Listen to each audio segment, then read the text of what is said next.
कैलास राणा शिवचंद्रमोळी फणींद्र माथा मुकुळी झळाळी कारुण्य सिंधू भव दुःख हारी तुझ वीण शंभो मज कोण तारी डकवाडी क्षत्र पुण्य पावन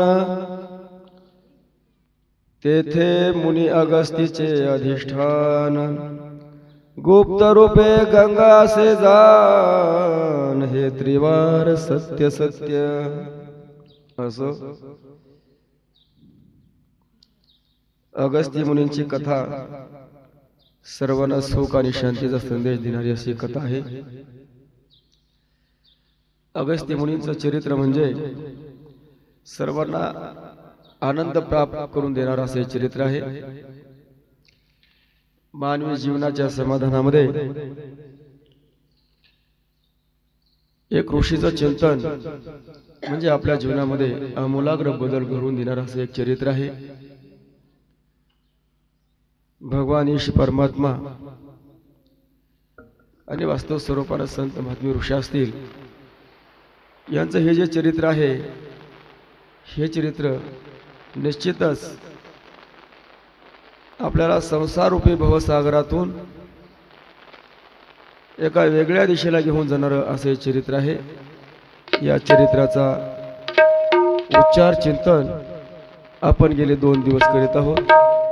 आज कथेचा 3रा दिवस आहे। काही अपरिहार्य कारणामुळे बालाजी महाराज कंबीचे बापू येऊ शकले नाहीत, मात्र त्याच तोडीचे आपल्याला या ठिकाणी आपले राम महाराज चव्हाण याच कथेमध्ये आहेत। त्यांचं खूप असं गायनाचं अंतर आपण संध्याकाळी पाहतोच आणि मध्यंतरी आपण एक खंडोबाचं गीत घेणार आहोत। आपण जसं त्यांना मी सांगितलंयच, कारण कसं आहे माहिती आहे का, कलाकाराची कला जोपासणं आपलं काम आहे आणि या ठिकाणी प्रथमच या ठिकाणी कोणीतरी धाडस करावं लागतं. म्हणून या ठिकाणी आपले अमोल महाराज या ठिकाणी व्यासपीठावर आहेत. गेल्या वर्षीपासून या ठिकाणी आपले लक्ष्मण दादा चांगल्या पद्धतीने साथ देत असतात. आणि म्हणून आपण अशी ही जी कथा, गोड अभिट स्वरूपाची कथा आपण श्रवण करणार आहात. आपण कालच्या कथेमध्ये श्री क्षेत्र काशीधाम, काशीचं आपण वर्णन पाहिलं आहे. काशीला जी दोन नावं होती, बनारस आणि काशी, ही का नावं पडली हे आपण पाहिलं आहे. श्री महर्षी अगस्त्य मुनी यांची जन्मकथा याचं वर्णन आपण काल थोडक्यामध्ये पाहण्याचा प्रयत्न केला आहे. आणि आता मात्र या ठिकाणी कथेमध्ये थोडा बदल होत आहे. आजपासून महर्षी अगस्त्य मुनी यांची जन्मकथा झाली. अगस्त्य मुनी आता लहानाचे मोठे झाले, खूप तपश्चर्या केलेली आहे. हजारो वर्षे तपश्चर्या अगस्त्य मुनी केलेली आहे. आणि मग सर्व देव लोकांच्या विनंतीवरून आजच्या कथेमध्ये अगस्त्य मुनी उत्तरेकडून दक्षिणेकडे जात आहेत. का जात आहेत तर या ठिकाणी विंध्याचल पर्वत आणि मेरू पर्वत या दोघांमध्ये चढावं लागले आहे. मी मोठा का तू मोठा, आणि म्हणून ते जाण्याचं प्रयोजन आपण कथेमध्ये पाहणार आहोत. यानंतर आपण आज आणखी कथेमध्ये एक भाग पाहणार आहोत. दंडकवन अर्थात दंडकारण्य. आपण ज्या अरण्यामध्ये राहतो त्या अरण्याचं नाव आहे दंडकारण्य. आणि मग हे दंडकारण्य आहे शापमुक्त अगस्त्य मुनी करणार आहेत. वास्तव स्वरूपानं अगस्त्य मुनींचं चरित्र खूप मोठं आहे. भगवान परमात्म्याच्या तुलनेमध्ये जर पाहायचं म्हटलं ना, खूप खूप मोठं आहे. भगवान परमेश्वराने येऊन काय केलं तर या ठिकाणी यदा यदा हि धर्मस्य पारित्राणाय साधूना विनाशाय दुष्कृतम, साधूंचं रक्षण आणि दुष्ट लोकांचा संहार केला. आणि साधू संतांनी काय केलं तर दुष्टांचा दुष्टपणा जाऊ, जे खळाची व्यंकटी सांडो तया सत्कर्मी रती वाढो, भूता परस्परे पडो मैत्र जीवांचे. या ठिकाणी हे काम संतांनी केले आहे. मात्र अगस्त्य मुनींचं कार्य देव आणि संत या दोघांपेक्षा काही अक्स वेगळं आहे. काही भाग शापमुक्त करतात, आणि जसं या ठिकाणी भगवान परमात्मा येऊन राक्षसांना सजा देतात, त्यांना मोक्ष प्राप्त करून देतात, तसं अगस्त्य मुनी सुद्धा बऱ्याच राक्षसांना या ठिकाणी ते त्यांना कोणाला शापमुक्त करतात, तर कुणाला या ठिकाणी त्याचा उद्धारही करीत आहेत. अशा पद्धतीने अगस्त्य मुनीचं चरित्र आपण पाहणार आहोत. खरं पाहिलं तर आपण कथेमध्ये चतुर श्रोते आहात. कारण कथा श्रवण करत असताना कथा कशी ऐकावी हे आपण जाणत आहात. कथा आपल्याच आराध्य दैवताची आहे, आणि कथा सांगणारा सुद्धा आपल्याच परिसरातला आहे. नवे नवे डकवाडी क्षेत्रावर नितांत प्रेम करणार आहे.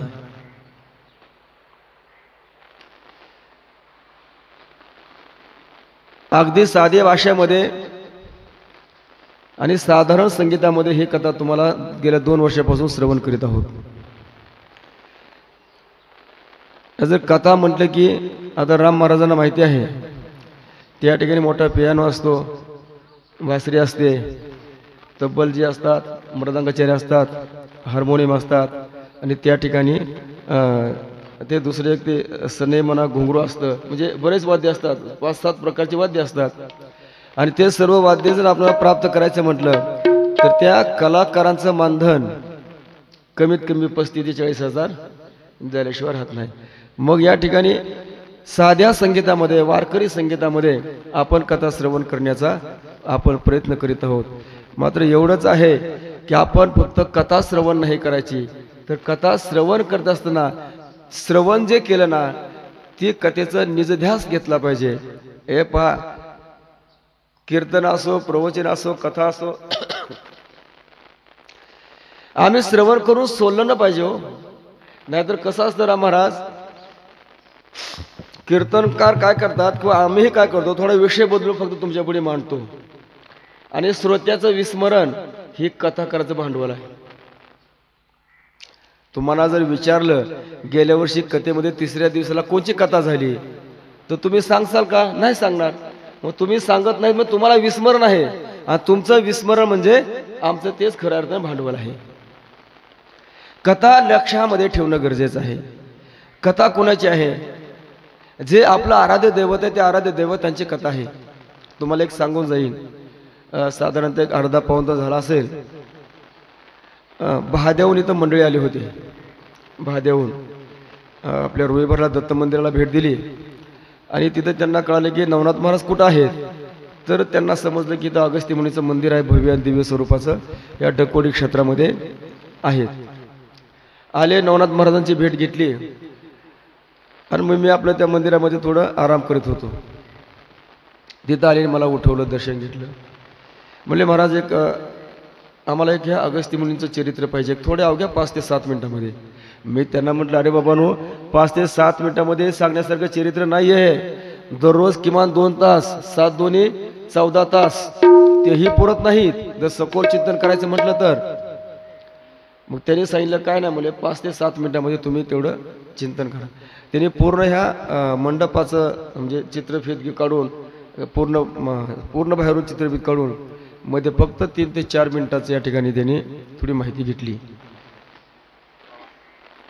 आणि तुम्हाला मी आणखी सांगतो, कथा पण अशा कथा करीतच राहू. कथेमध्ये काय कथा होतच राहणार आहेत, परंतु जोपर्यंत तुमच्यामध्ये मनामध्ये भगवान परमात्म्याचा आधी करून अगस्त्य मुनीवर जे विश्वास आपण ठेवतो ना, तो विश्वास इतका विश्वास पाहिजे की विचारूच नका. योगेश महाराज मी सांगू का आता? बघा, मी त्यांना सांगितलं, राम महाराज तत्पुरी सर्वांनी एक जप घ्या. एक घडलेला प्रसंग मी तुम्हाला सांगून टाकतो. हरी हरी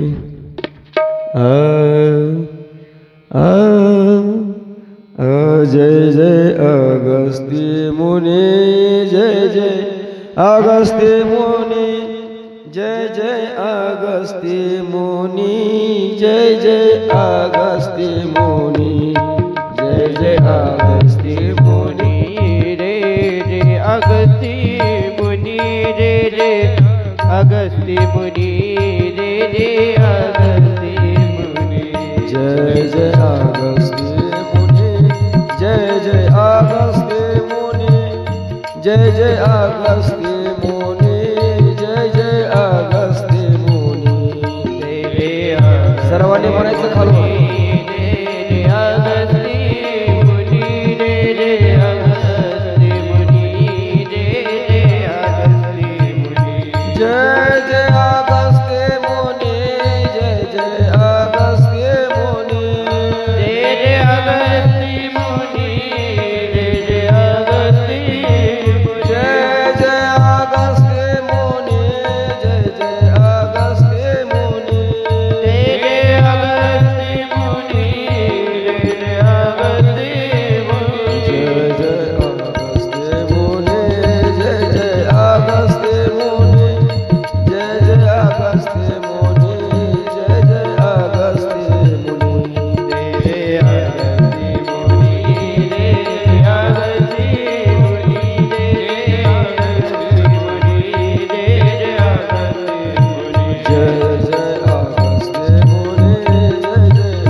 तुमची कहाणी सांगणार नाही, नाहीतर कोणाची सांगणार नाही. हे पहा, श्रद्धा असणं गरजेचं आहे. श्रद्धा आणि अंधश्रद्धा 2 गोष्टी आहेत.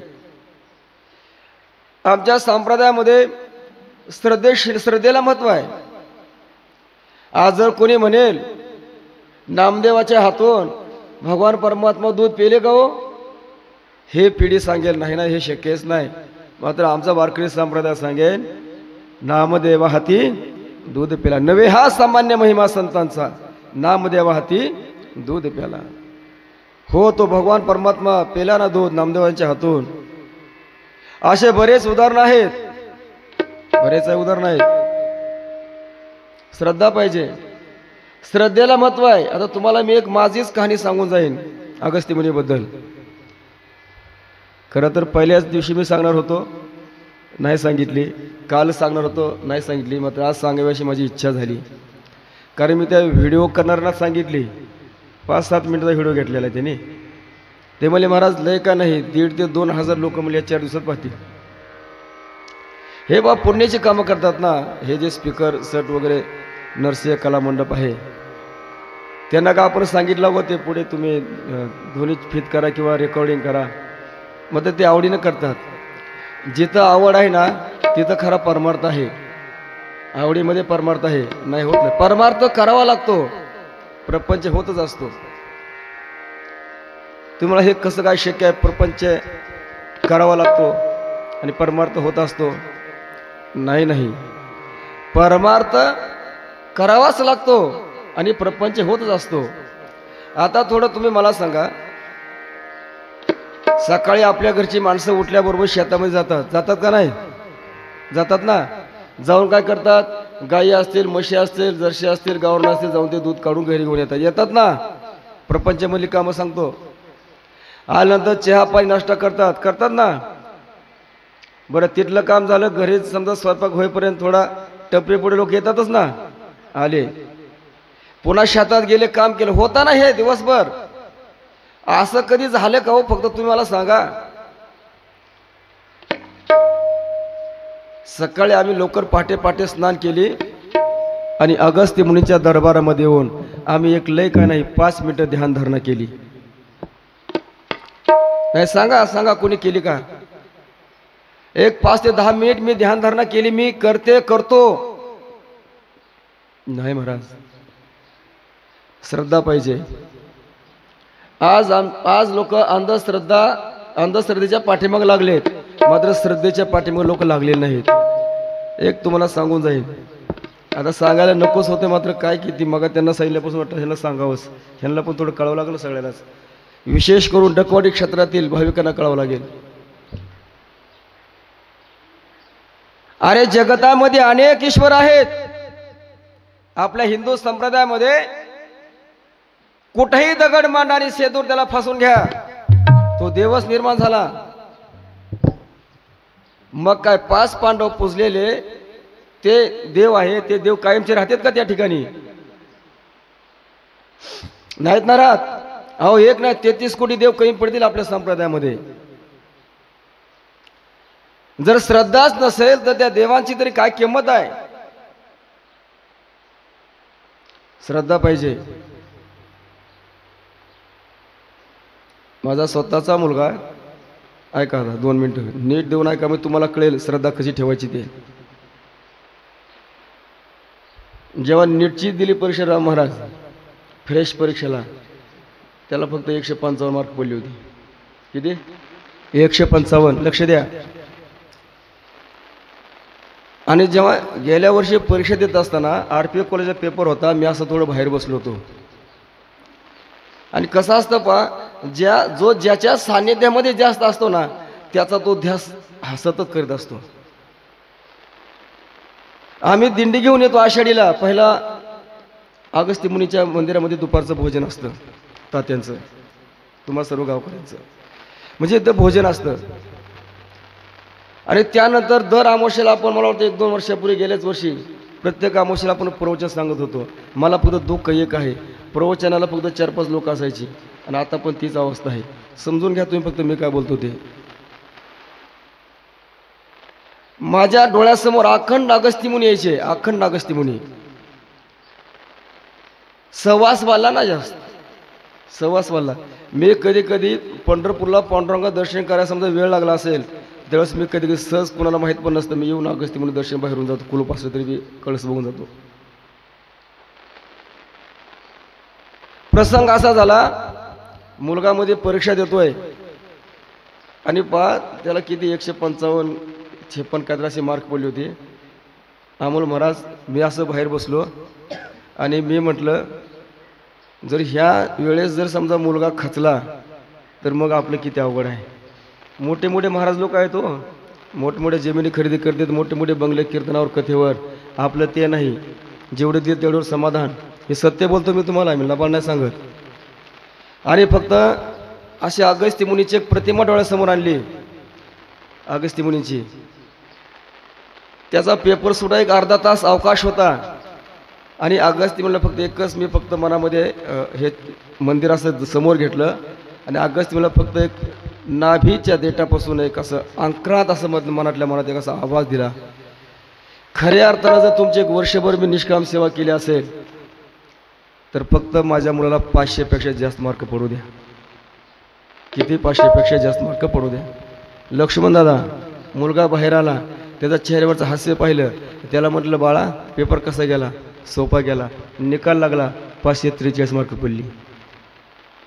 ऐका. आणि मग मी नुसतं एवढंच बोललो का? एवढं नाही बोललो, मी पुढे बोललो होतो, जर माझ्या मुलाला 500+ मार्क पडली तर मी अजून कोण्याच मंदिराला, कोण्याच या ठिकाणी मी असं पट्टी वगैरे काय फाडली, लोक फाडू देत नव्हती पट्टी. तर मी या ठिकाणी आल्याबरोबर तिथं बोललो होतो, 1 साखरेचा कट्टा अगस्त्य मुनी सोहळ्यामध्ये देऊन टाकेन. आणि दिला बरं का. ते म्हणसाल नाही, दिला सुद्धा मी. आपल्या बाप्पाकडे मी लगे 2000 रुपये दे परवा दिवशी काढूनच. मी का तुम्हाला बोलतो आहे, अहो कथा भरपूर होतील, जोपर्यंत तुमचा विश्वास नाही ना बसणार तोपर्यंत तुम्हाला काय प्राप्त होणार हो? अहो श्रवण पाहिजे, ध्यास पाहिजे, ध्यान पाहिजे, साक्षात्कार पाहिजे. आणखी एक सांगून जाईल, पाठीमागं शिवरात्री सप्त्यामध्ये गावामध्ये 24 तास जागरण, 24 तास विना पहारा वगैरे सगळंच. इथं आपले नवनाथ महाराज येतात ना, गुरुवारी नवनाथ महाराज बाहेर गाऊन कीर्तन करून येतात आणि काकड्याला इथं उभा राहतात. काकडा झाला लगे विना घेतात, ज्ञानेश्वरी पारायण करतात. आता सुद्धा पहा, तुम्हाला खरं सांगू का, सप्ताहामध्ये अखंड सेवा कोणाची असते हो? कोण करतो अखंड सेवा? कथाकार करतो? नाही. त्याचं काम आहे 2 तास कथा करणे आणि पुन्हा जाऊन बसणे जागेवर. कीर्तनकार करतात का? नाही. ते येतात बाहेरून 2 तास कीर्तन करतात. फार तर तुम्हाला थोडे भगवान परमेश्वर 4 गोष्टी सांगतात आणि ते त्यांच्या मागा स्वस्थानाला निघून जातात. मग 24 तास सेवा अशी कोणची आहे? विनापहारा. सगळ्यात मोठी कुठली सेवा आहे? विनापहाराची. मी सांगत असतो, मी तुम्हाला म्हणजे प्रबोधन करण्यासाठी नाही, लक्ष्मण दादा, सप्ताह सोहळ्यामध्ये जो कोणी 1 तास दिवसा आणि 1 तास संध्याकाळी जर कोणी विना घेत असेल, त्याच्या घरची 7 पिढीची दरिद्री निघून गेल्याशिवाय राहणार नाही. कायच कमी पडत नाही. आज आम्ही आनंदामध्ये कशाचे आहोत? महाराजांना कायच नाही, अखंड भगवान परमात्म्यात तल्लीन. रात्री 2 तास कीर्तन, 3 तास हरिपाठ, 3 तास पुन्हा काकडा, पुन्हा 12 वाजेपर्यंत पारायण असतं आणि लगे विना घेऊन पारायण करतात. 1 तास फक्त तुम्ही विना घेऊन पहा आणि मग तुम्हाला समजेल सप्ताहामध्ये सर्वात मोठी सेवा कोणची आहे. हा श्रद्धेचा भाग आहे. म्हणून या ठिकाणी अगस्त्य मुनीचं जे वास्तव्य आहे ना तुमच्या नगरीमध्ये, ते तुम्ही साधं समजू नका. साधं नाही समजायचं. अद्वैत स्वरूपाचं चिंतन जोपर्यंत आमचं होत नाही ना तोपर्यंत अगस्त्य मुनी आम्हाला कळणार नाहीत. आम्ही द्वैत स्वरूपाचं चिंतन करतो. द्वैत त्याला म्हणतात, हे आहे नाही, आहे नाही. रजोगुणी वृत्ती असते द्वैत अवस्थेमध्ये आणि सात्विक वृत्ती जी असते ना त्याच्या पलीकडे अवस्था अनेक आहेत. आम्ही आज व्यवस्था पाहतो पण अवस्था आम्ही पाहत नाही. व्यवस्था आणि अवस्था या दोन्हीमध्ये काय फरक आहे हो? 4 पाहुणे आले, पाहुण्यांची आम्ही काय करतो? व्यवस्था करतो. बाबा पाहुण्यांची व्यवस्था करतो. ही तर व्यवस्थेपेक्षा माणसाची अवस्था माणसाला प्राप्त व्हायला झाली पाहिजे. ती कोणची अवस्था हो? आपली वृत्ती अखंड भगवान परमात्म्यावर स्थिर झाली पाहिजे. आणि ही जी वृत्ती आहे अखंड स्थिर झालेली आहे.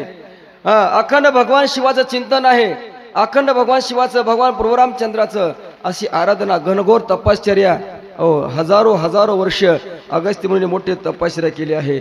आणि म्हणून तुम्हाला सांगावं असं वाटतं, फक्त आम्ही एकच केलं पाहिजे, करे टाळी बोला मुखे ना. लगोनी अपाय विनवितो तुम्हाला, लगोनी अपाय विनवितो तुम्हाला, लागोनी अपाय विनवितो तुम्हाला, लागोनी अपाय विनवितो तुम्हाला. मोठा आवाज. लगोनी अपाय विनवितो तुम्हाला, लगोनी अपाय विनवितो तुम्हाला, लागोनी अपाय विनवितो तुम्हाला, लागोनी अपाय विनवितो तुम्हाला. करे टाळी बोला मुखीना, वारंवार टाळी बोला मुखीना, करे टाळी बोला मुखीना, करे टाळी बोला मुखीना. विठ्ठल विठ्ठल मनाले वेळा, विठ्ठल विठ्ठल मनाले वेळा, विठ्ठल विठ्ठल मनाले वेळा. विठ्ठल विठ्ठल मनावेळो वेळा, विठ्ठल विठ्ठल मनावेळो वेळा. लागोनिया पाया विनवितो तुम्हाला, करे टाळी बोला मुखी नाम. विठ्ठल विठ्ठल म्हणा वेळो वेळा, हा सुख सोहळा स्वर्गी नाही. आणि म्हणून अगस्त्य मुनींच्या दरबारामध्ये आज स्वर्गामध्ये जे सुख नाही ते सुख इथं आहे. सत्ययुगातली कथा आहे. कारण कथा चालू होत असताना आम्ही टाळी वाजवणं गरजेचं आहे. जप झाला की आम्ही मुखानं जप आणि हाताने टाळी म्हणणं गरजेचं आहे. संत महात्मे पाया पडून सांगतात, करे टाळी बोला मुखीना. मी तुम्हाला सांगू का, कथेमध्ये कीर्तनामध्ये जर आम्ही टाळ्या वाजवल्या, हे टाळी वाजवणं 72 हजार नाड्या आपल्या शरीरामध्ये आहेत. त्या नाड्या जागृत होत असतात. आणि ज्या लुप्त स्वरूपाच्या नाड्या जागृत झाल्या का, मग या ठिकाणी शरीराला वेगळी चालना होते आणि सकारात्मक ऊर्जा माणसाच्या शरीरामध्ये प्राप्त होते. म्हणून टाळ्या वाजवायची. अन्यथा टाळ्या वाजवून दुसरा उद्देश नाही. यत्रत्र टाळ्या वाजवणं आणि या ठिकाणी कथा मंडपामध्ये टाळे वाजवणं ह्याच्यामध्ये खूप काही फरक आहे. सत्ययुगातली कथा आहे. अचानकच या ठिकाणी हा प्रतिवरचा जो भाग आहे, दक्षिणेचा भाग, जे आपण दक्षिणेकडे राहतो, हे जे राजस्थान, यूपी वगैरे, उत्तराखंड, ते उत्तर प्रदेशचा भाग आहे. आणि दक्षिणेचा भाग अंधकाराने ग्रासू लागला. म्हणजे अंधार पडू लागला. अंधार कधी पडतो म्हणा ना, दिवस नंतर अंधार पडतो. अंधार कधी पडतो? पण उजेडामध्ये सुद्धा आता सुद्धा अंधार पडलेला आहे. अंधार आहे ना, जे माणसं अज्ञानानं भरलेले आहेत त्यांच्या अंधकरणामध्ये काय उजेड असून ते अंधारामध्ये आहेत. अंधारातून प्रकाशाकडे आम्ही कधी जाणार आहोत? आम्हाला सद्गुरूची प्राप्ती होणं गरजेचं आहे, ईश्वराची प्राप्ती होणं गरजेचं आहे. तेव्हा खऱ्या अर्थानं आम्ही अंधकारातून प्रकाशाकडे जाणार आहोत. दिवस जरी असला, काही अज्ञान पामर लोकांसाठी अखंड स्वरूपाचा तो अंधकार म्हणजे अज्ञानच आहे. पण वास्तव स्वरूपानं सत्ययुगातली गोष्ट आहे. पृथ्वीवरचा हा जो भाग आहे, आपला भाग, आपण दक्षिणेकडे राहतो, दक्षिणेकडच्या भागामध्ये अंधार पडू लागला. आणि एवढंच नाही, इतका अंधार झाला, सूर्यच उगवायचं बंद झालं. इतका अंधार पडलेला आहे. आणि याचं गणित आहे बघा. जेव्हा अंधार पडतो ना, पावसाळ्यामध्ये पाऊस पडतो, आपण सोयाबीन पेरले असते सोयाबीननं काय केलं असतं, असं जमिनीवर असं तोंड काढलं असतं. बघता बघता ती सोयाबीन 1-2-3 इंच अशी वरी आली आणि पावसाचा थेंबच कमी नाही. दिवसाही पाऊस आणि रात्री पाऊस. सूर्याचं प्रतिबिंब किंवा किरण हे पडलेलंच नाही ह्या सृष्टीवर. मला सांगा, जर त्या पिकावर सूर्याचं किरण नाही पडलं तर काय होईल हो? ते धान्याचं काय होईल? म्हणा ना, ते धान्य पिवळं पडतील, रोगराईनं ग्रासलेलं होईल. म्हणून पावसाळ्यामध्ये उन्हाची सुद्धा आवश्यकता आहे. तसं अंधकार पडलेला आहे, जीवसृष्टी नष्ट होऊ लागलेली आहे. कारण दक्षिण बाजूमध्ये कसला सूर्यप्रकाश पोचत नाही. बरं, का सूर्यप्रकाश पोचत नाही हो? का पोचत नाही? त्याचं कारण काय? हे पा चढावर असते, चढावर असते. विंध्याचल पर्वत आणि मेरू पर्वत 2 पर्वत आहेत. विंध्याचल पर्वत असं उत्तर साईडला आहे आणि मेरू पर्वत आपल्या दक्षिण बाजूला आहे. विंध्याचल पर्वताला अशी उंची वाढवली की मेरू पर्वताला अशी उंची वाढवायची. त्याची उंची वाढली की ह्याची लगी उंची वाढली. म्हणजे उंची कमी जास्त ती करत आहेत. आवा ढवे मेरू पर्वताची उंची वाढली आणि त्याचा परिणाम दक्षिणेकडे अंधार झालेला आहे. आणि जेव्हा अंधार झाला तेव्हा असं झालेलं आहे, ह्या पृथ्वीचा दक्षिण बाजू ही नेस्त नाबूद होते की काय अशी अवस्था निर्माण झालेली आहे. कारण दोघंही उंची वाढवत आहेत. आणि अशा अवस्थेमध्ये सर्व देव लोकांनी विचार केला. अहो, लोक भरपूर मरत होते त्या टायमाला. 1993-54चा भूकंप आठवा तुम्ही.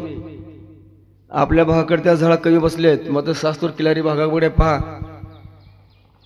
उभ्या आयुष्यामध्ये असं जर एखादा असं मृत्यू असं जे मड जर पाहिलं ना, मी 2 दिवस असं मी घराच्या बाहेर पडत नव्हतो, इतका भीत होतो. पण जेव्हा सास्तूरला गेलो ना, असे 5-50 मडे अशी पाठीवर घेऊन अशी त्या शाळेच्या पटांगणामध्ये मी ठेवून टाकली. भ्यास मरून गेलं. अशी अवस्था झाली महाराज. पक्षी किलबिल करणारे पक्षी मरू लागले, तडपडून पक्षी मरू लागले. ऊन नाही, पूर्ण असं सावलीनं ग्रासलेलं आहे, अंधकारमय झालं आहे. माणसं लाकायला लागली, माणसाला पाणी मिळणं झालेलं आहे.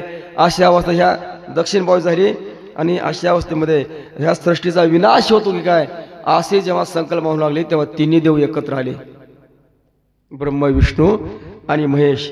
त्याने विचार केला की आता नेमकं आपण कोणाकडेच गेलं पाहिजे. अहो, ऋषी भरपूर होते ना त्या काळामध्ये. सत्ययुगातली कथा आहे. सत्ययुगामध्ये माणसाचं आयुष्य किती होतं बाबा? आता किती आयुष्य? कुणी सांगेल का खालून? आता आपलं आयुष्य किती आहे नक्की? जर 100 वर्ष कलियुगामधलं आयुष्य असेल, चांगदेव महाराज 1400 वर्ष कशी जगले ना? हे लक्ष द्या. तुम्हाला ते पुन्हा सांगून जाईन. आयुष्य हे वर्षावर नाही, आयुष्य दिवसावर नाही, हे आयुष्य महिन्यावर नाही, तर हे आयुष्य श्वासावर आहे. दररोज मनुष्य 21,600 वेळा श्वास घेतो आणि सोडतो. यापेक्षा ज्यांची श्वास घेण्याची प्रक्रिया कमी झाली त्याला लो बीपी होतो, आणि ज्याची प्रक्रिया जास्त झाली त्याला हाय बीपी होतो. समजलं ना? आता आयुष्य कसं आपलं वर्षावर आहे का? नाही. पण गृहीत धरू आपण वर्ष, सरासरी 100 वर्षापर्यंत माणसं जगू शकतात. सत्ययुगामध्ये 1,00,000 वर्ष आयुष्य होतं. सत्ययुगामध्ये. त्रेतायुगामध्ये 1 शून्य कमी झाला. किती झालं आयुष्य? 10,000 झालं. द्वापारयुगामध्ये आणखी 1 शून्य कमी झाला. झालं किती आयुष्य? 1,000. आणि कलियुगामध्ये 1 शून्य कमी झाला. झालं किती आयुष्य? आता फक्त अगस्त्य मुनीला प्रार्थना करायची, वरचा शून्य काढू नका. शून्य काढायचा का शून्य वाढवायचं त्यांच्या हातामध्ये ताकद आहे. कारण अगस्त्य भगवान शंकराचं नाव आहे. शंकर हे विनाश करीत असतात, भगवान शिवजी. भगवान विष्णू परमात्मा पालन पोषण करीत असतात आणि ब्रह्मदेव उत्पत्ती करीत असतात. लक्ष द्या थोडं. कथा ऐकायची म्हणजे जायचं नाही, काय तर थोडी घेऊन जायचं ना आपण. आलो आले, कथा ऐकली, गेलो घरी, असं नाही चालणार. काहीतरी घेऊन गेलं पाहिजे. घनघोर तपश्चर्या सृष्टीचा विनाश होईल अशी अवस्था निर्माण झाली. आणि सर्व ऋषीमध्ये आता ते शोधू लागले नेमकं कोणाकडे जायचं आहे. विश्वामित्राकडे जावं तर विश्वामित्रांची सुद्धा तुम्हाला माहिती आहे वशिष्ठ आणि विश्वामित्र संवाद. राजश्री आणि ब्रह्मश्री ह्या दोघांमध्येच भांडणं होती बरेच दिवस. मग ऋषी कसे पाहिजे, संयमी आणि महापराक्रमी. पहा ह्या तिन्ही देवांना ऋषी कसे पाहिजे होते, संयमी, महापराक्रमी आणि तपस्वी. असे हे ऋषींना शोधू लागले. सर्वत्र त्यांनी ह्या त्रिभुवनामध्ये पाहण्याचा प्रयत्न केला, मात्र त्यांना ते ऋषी शोधले नाहीत. मात्र एक दिवस ह्या तिन्ही देवांनी एकांतामध्ये विचार केला,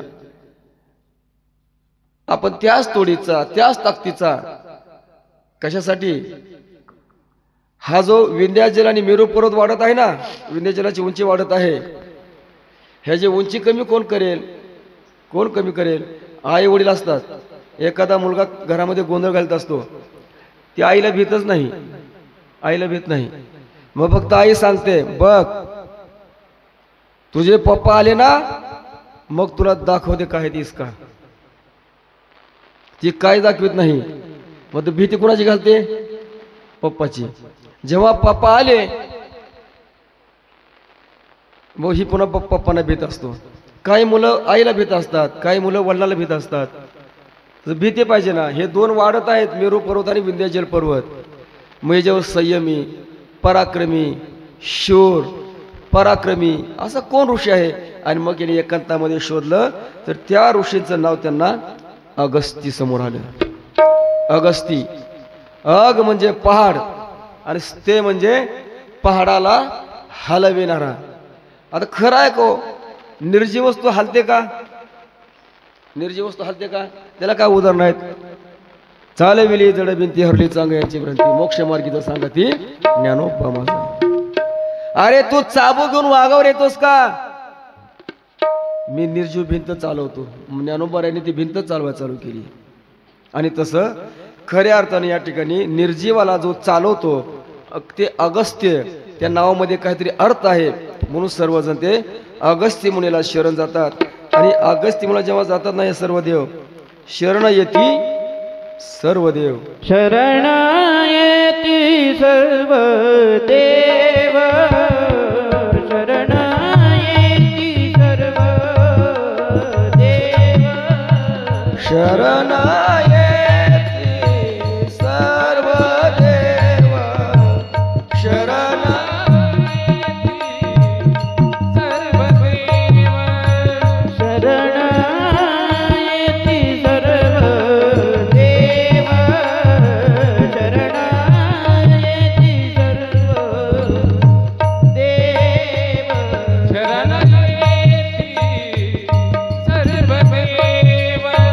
शरण येती सर्व देव, शरण येती सर्व देव. करावा उद्धार सकळांचा, करावा उद्धार सकळांचा, मुनी आगती नारसी देवा, मुनी आगती नारसी देवा, मुनी आगती नारसी देवा, मुनियागस्ती तारसी देवा, मुनियागस्ती तारसी देवा. मुनी अगस्ती तारसी देवा.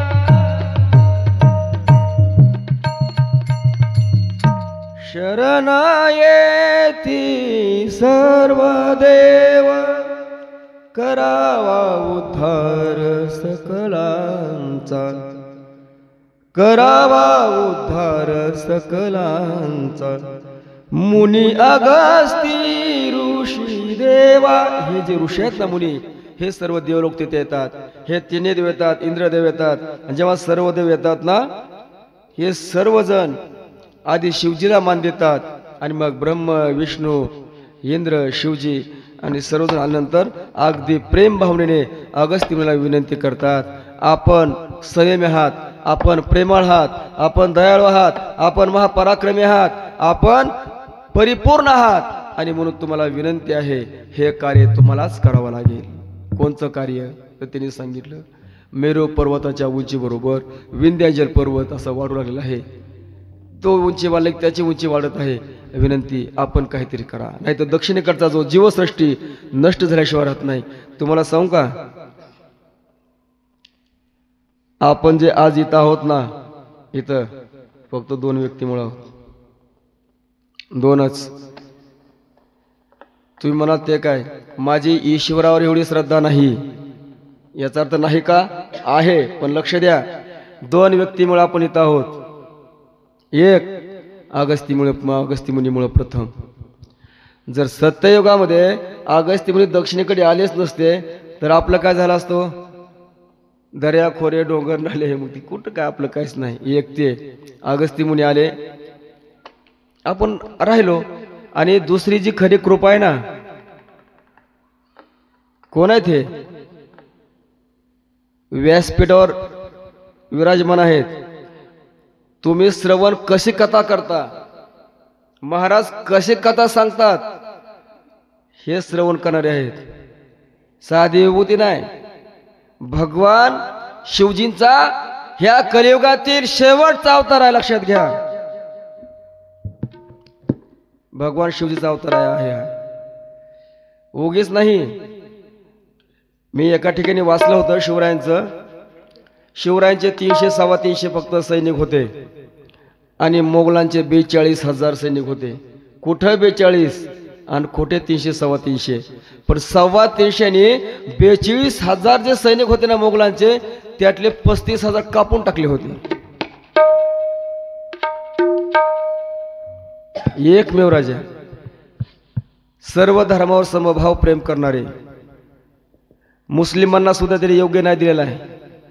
आपले सुद्धा लोक हिंदू धर्मामध्ये जर कोणी समजा विरोध कार्य करीत असेल, जनतेच्या विरोध, जनतेला त्रास देत असेल, आया बहिणीला लुटत असेल, शेती पिकाला नुकसान करीत असेल, जागेवर आउट.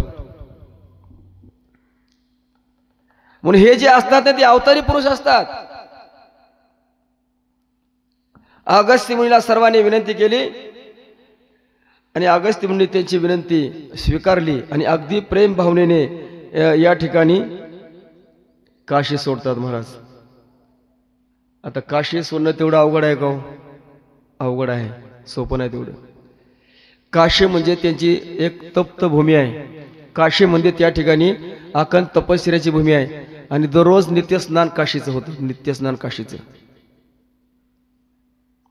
आपल्या डकोडी क्षेत्रामध्ये जेव्हा आले ना, त्याच काळामध्ये अगस्त्य मुनी आले, स्थिर झाले, भगवान शिवजीची ते आराधना करू लागले. लक्ष द्या, आराधना करू लागले आणि आराधना करीत करीत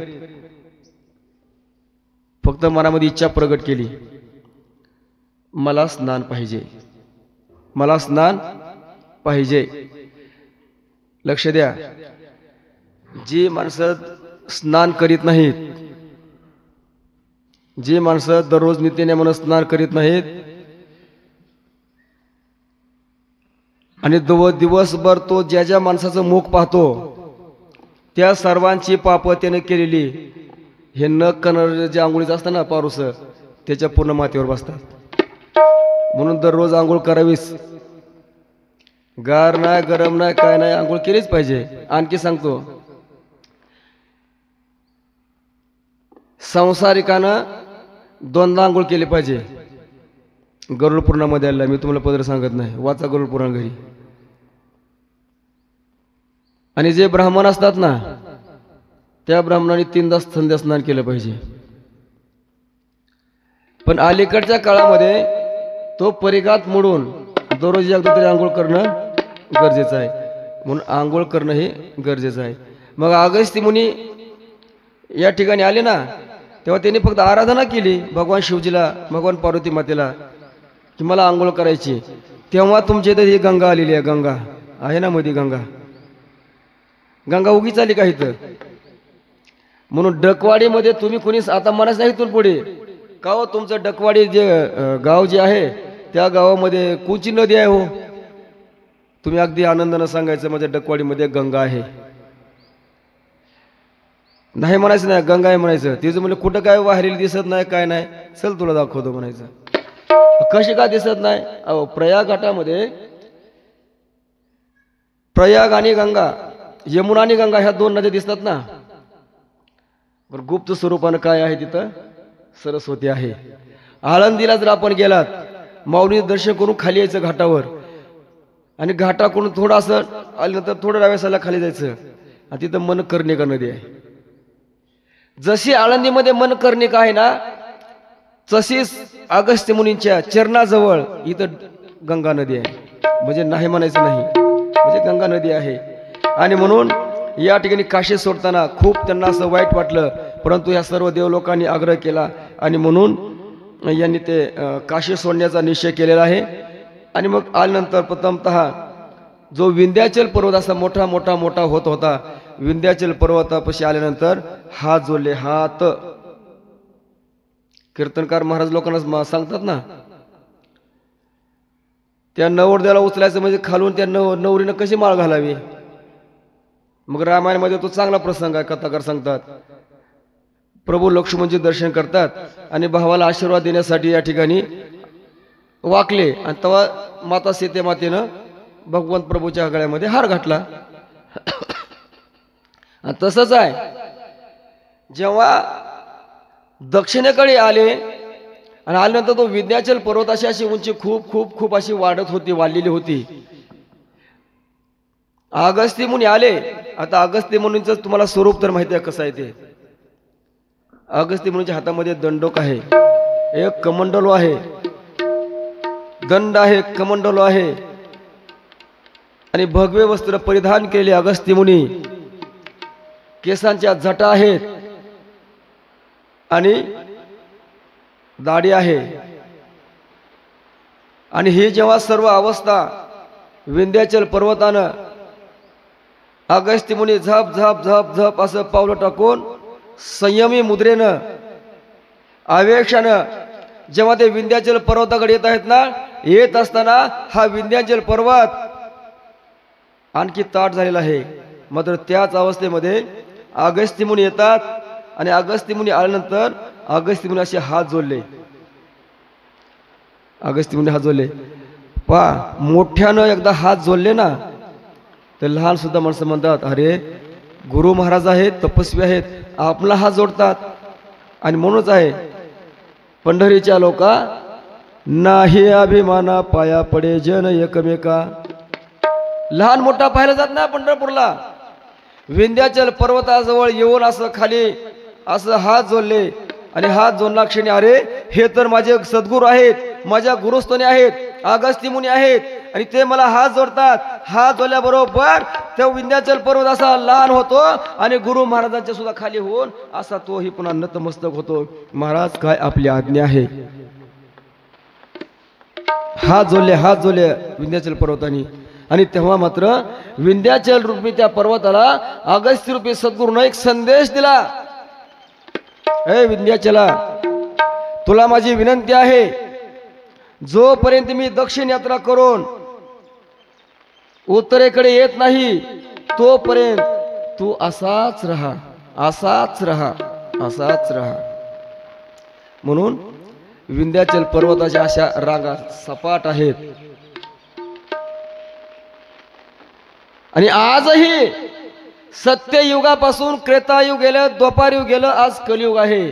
अजूनही अगस्त्य मुनीचं वास्तव्य आपल्या दक्षिण भागामध्ये आहे. दक्षिण भागामध्ये महाराष्ट्रामध्ये 3 ठिकाणे आहे. एक रामटेक नागपूर, दुसरं अकोले किल्ला अहमदनगर जिल्ह्यामध्ये, आणि तिसरं हे आपलं ठिकाण आहे. म्हणून मी सांगितलं ना, श्रद्धा असेल तर तुम्हाला सगळ्या गोष्टी प्राप्त होतात. श्रद्धेविना काही सुद्धा प्राप्त होत नाही. आईकडे मागितलं पाहिजे, रडलंच पाहिजे, आक्रोश बोलला पाहिजे, उगच नाही. कंठे प्रेम दाटे, नयनी निर्लोटे, हृदयी प्रगटे राम रूप. आणि हा अशा अवस्थेमध्ये विंध्याचल पर्वत हा अगदी खूप लहान झाला. एवढंच नाही तर शिष्यत्व या विंध्याचल पर्वताने अगस्त्य मुनीचं पत्करलेलं आहे. आणि असा हा विंध्याचल पर्वताला आज्ञा दिली, मी जोपर्यंत या ठिकाणी येत नाही तोपर्यंत तू असाच राहायचा आहे. आणि म्हणून विंध्याचल पर्वत हा लहान केलेला आहे. मेरू पर्वत जसा आहे तसा आहे, कारण मेरू पर्वताच्या पेक्षा विंध्याचल पर्वताची उंची ती वाढत होती आणि दक्षिण भागाला ती धोकादायक होती. आणि अशा पद्धतीने या ठिकाणी अगस्त्य मुनी उत्तरेकडून दक्षिणेकडे आले आहेत. आणि दक्षिणेकडे आल्याबरोबर आता हा भाग कसा होतो, शापमुक्त भाग होता. हा शाप कोणी दिला होता, शुक्राचार्य. शुक्राचार्य कोण आहेत, दैत्यगुरु. जर शुक्राचार्य दैत्यगुरु असतील तर मग देवाचे पण गुरु असतील ना कोणीतरी. देवाचे गुरु बृहस्पती. अगोदरच या ठिकाणी शुक्राचार्याचा शाप आणि त्यामध्ये त्या पर्वताची वाढलेली उंची. आता उंची कमी झाली पण शाप राहिला अबाधित. आणि दंडकारण्य हे जे आहे हे नाव का पडलं तर ही दंडराजाची भूमी होती.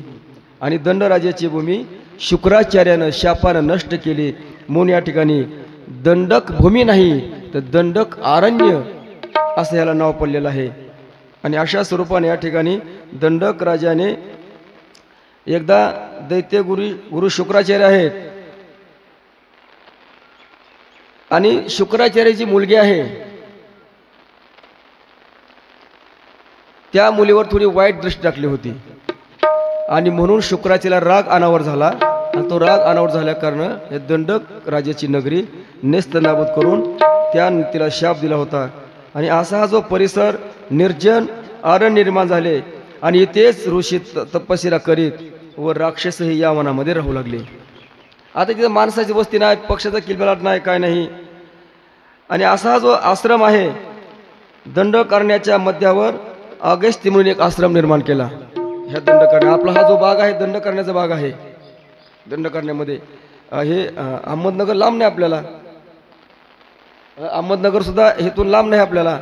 आणि म्हणून या ठिकाणी ही शापमुक्त दंडक नगरी जी आहे या दंडकारण्याच्या माथ्यावर अगस्त्य मुनी एक मोठा आश्रम निर्माण केला. याच आश्रमामध्ये भगवान शिवजींनी अगस्त्य मुनींची रामकथा सांगितली. याच आश्रमामध्ये जे रामटेक या ठिकाणी अहिल्यानगर येथे अंकोलीला अगस्त्य मुनींनी भगवान प्रभू रामचंद्राला रामकथा सांगितली.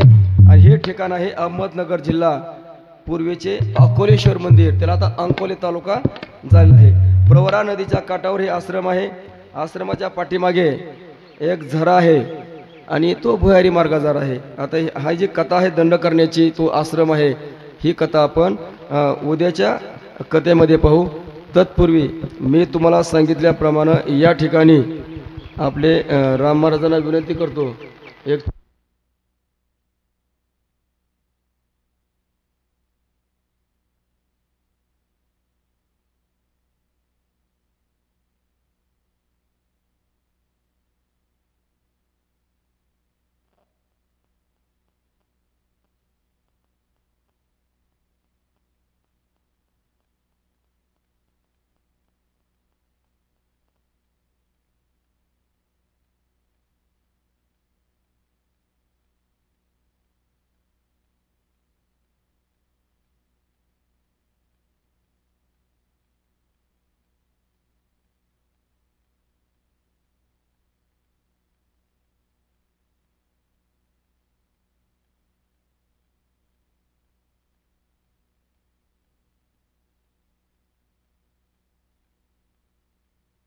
किती एका माऊलीनं किती चपात्या करायच्या?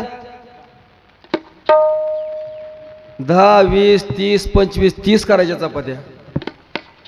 चला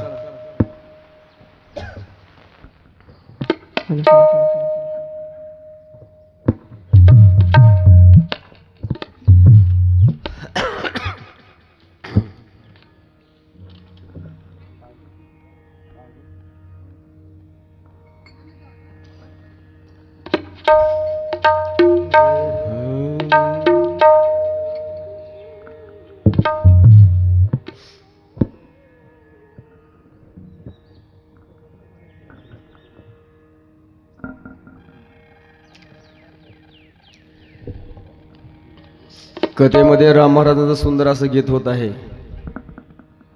असा कसा देव येडा झाला, पहा कशी नवला शिव अवतारी तुझी पार्वती अनतीचही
चला घ्या आरती. हॅलो.